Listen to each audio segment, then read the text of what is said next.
One thing that I've noticed, like the difference between what I think are real events and not, is the amount of time that they focus on really small little things. Like there was an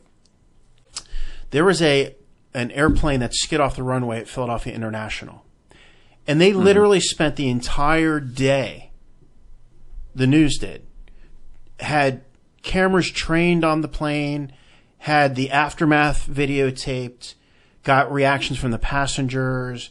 It just felt like it was real. You know what I'm talking about. It just felt like it was real. They spent an inordinate amount of time on a relatively, I mean, I don't think anyone died, but, you know, you saw, you know, the chutes open. But again, they literally, the news was there apparently 4 or 5 hours at a time. With these things, these shootings and all that kind of stuff, it's prepackaged. You can tell it's been done ahead of time.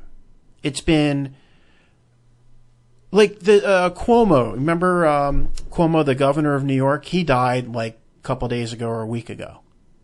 And we were in Washington D.C. and we were watching on TV about the news about he just died. Right? He just died, yet they had a montage of all the good things that Cuomo did for New York.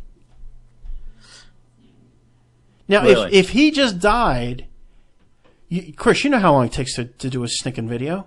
It doesn't matter how professional you are. There's no way you're going to have a full montage of this guy ready to go when you just found out that he died. Yeah.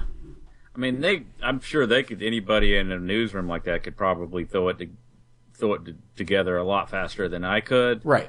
But it still is a process. Huge process. Because you have, you know, even if you have like really fast accessibility to all those clips, which I imagine they could just maybe do a search term and they can go into all of their past clips of Cuomo. Not only that, but they have a service called Nexus Lexus that they subscribe to, so it makes it easier.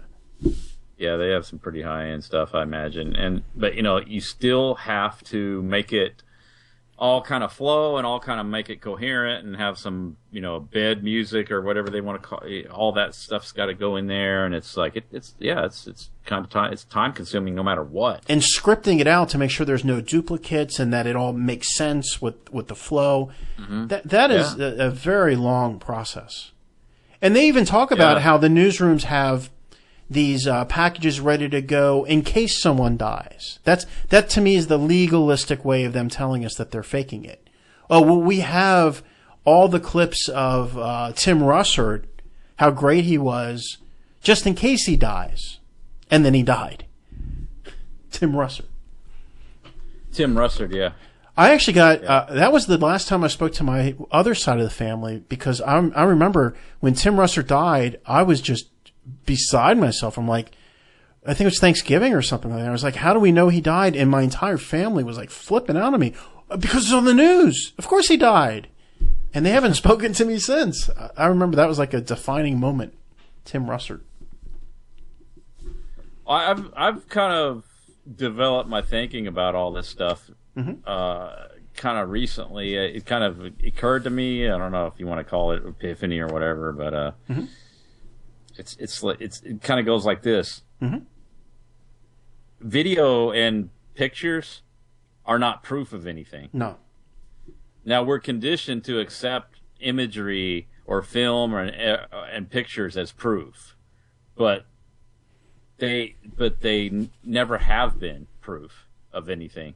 They've always been manipulated. It's something that's like historically, I believe, has been manipulated from the beginning, and film has been manipulated from the beginning. Even the first known movies that came out had special effects in them and really blew people's minds. But, you know, they were doing all kinds of trickery very early on, like with double exposures and all kinds of splicing of negatives, and they're doing that right sort of at the beginning.